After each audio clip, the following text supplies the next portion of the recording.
Bismillahirrahmanirrahim. Sejambak kasih seharum kasturi buat peneraju majlis, kombinasi kehakiman bervisi, warga pendidik yang disanjungi, seterusnya hadirin hadirat yang dirahmati Allah sekalian. Assalamualaikum warahmatullahi wabarakatuh.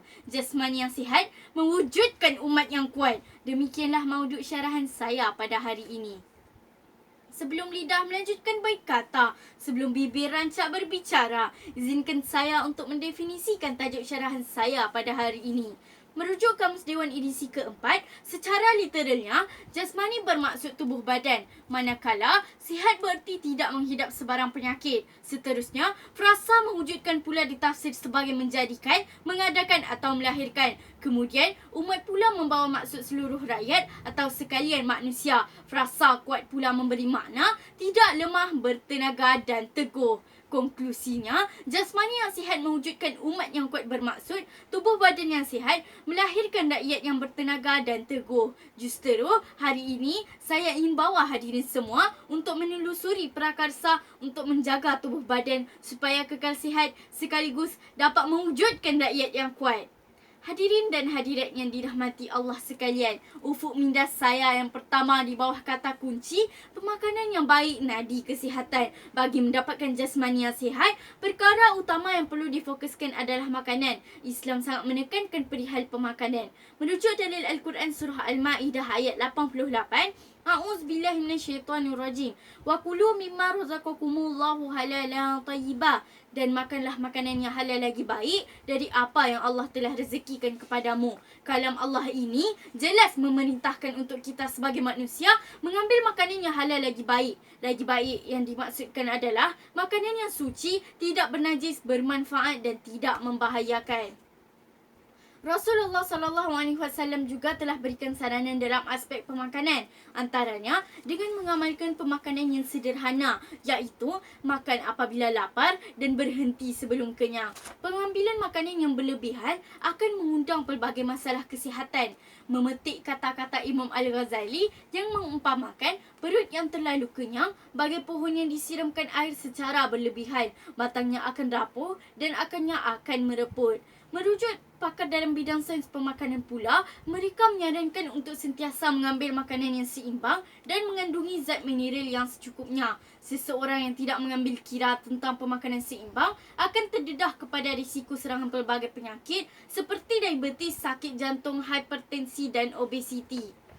Mutakhir ini, dunia dilanda coronavirus yang telah mengorbankan jutaan nyawa di seantero dunia. Dikabarkan kemunculan virus ini berpunca daripada pengambilan makanan yang tidak baik, malah ditegah di dalam Islam. Sebagai intiha, untuk kekal sihat, perlu mengamalkan pemakanan yang halal lagi baik, tidak berlebihan dan tidak menurut hawa nafsu semata-mata. Persis kata peribahasa, ikut hati mati, ikut rasa binasa. Hadirin yang dimuliakan, beralih pula kepada rentas bicara saya yang kedua, senaman memperkasa kesihatan.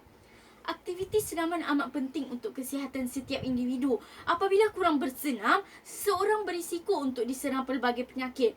Pakar kesihatan menyarankan untuk setiap individu melakukan senaman sekurang-kurangnya 3 kali dalam seminggu. Islam juga menggalakkan untuk setiap individu kekal aktif dan bertenaga. Merujuk hadis yang diriwayatkan oleh Imam Muslim daripada Abu Hurairah radhiyallahu anhu berkata, Rasulullah SAW bersabda, mukmin yang kuat itu adalah lebih baik dan lebih disukai oleh Allah Subhanahu Wa Taala dari mukmin yang lemah tidak bertenaga. Senaman memperkasa kesihatan kerana dengan bersenam, jasmani akan lebih sihat. Bersenam dapat bantu jantung berfungsi dengan baik dan perjalanan darah menjadi lancar. Malahan, bersenam juga bantu mengurangkan masalah kemurungan. Hal ini berlaku kerana ketika bersenam, hormon endorfin dalam badan akan dirembeskan secara semula jadi yang akan mengurangkan tekanan dan berikan rasa tenang pada seseorang. Tuntasnya, rakyat negara ini harus sentiasa bersenam untuk tingkatkan kesihatan diri sekaligus menghindari diri dari penyakit. Bertepatan dengan kata pepatah, mencegah lebih baik daripada merawat. Sidang hadirin yang dihormati, minda bicara saya yang ketiga, kebersihan tonggak kesihatan. Kebersihan merupakan asas untuk meraih kesihatan. Hatta dalam Islam juga sangat menitik beratkan tentang kebersihan dan menyarankan untuk bersuci, berwuduk, mandi, potong kuku serta bersugi. Bahkan kalam Allah dalam surah Al-Baqarah ayat 220 menyatakan, A'udzubillahi minasyaitonirrajim. Innallaha yuhibbut tawwabina wa yuhibbul mutatahhirin. Allah mengasihi orang-orang yang banyak bertaubat dan mengasihi orang-orang yang sentiasa menyucikan diri. Eksplisit dari ayat ini, Allah sangat mencintai orang yang suka menyucikan diri, yakni menjaga kebersihan. Kebersihan adalah elemen penting yang dapat menghindarkan manusia daripada penyakit. Ini kerana kebanyakan penyakit yang menular adalah berpunca daripada kekotoran. Misalnya, leptospirosis, denggi dan terkini coronavirus. Justru, jika manusia sentiasa menjaga kebersihan, maka risiko jangkitan penyakit dapat dikurangkan dan dielakkan.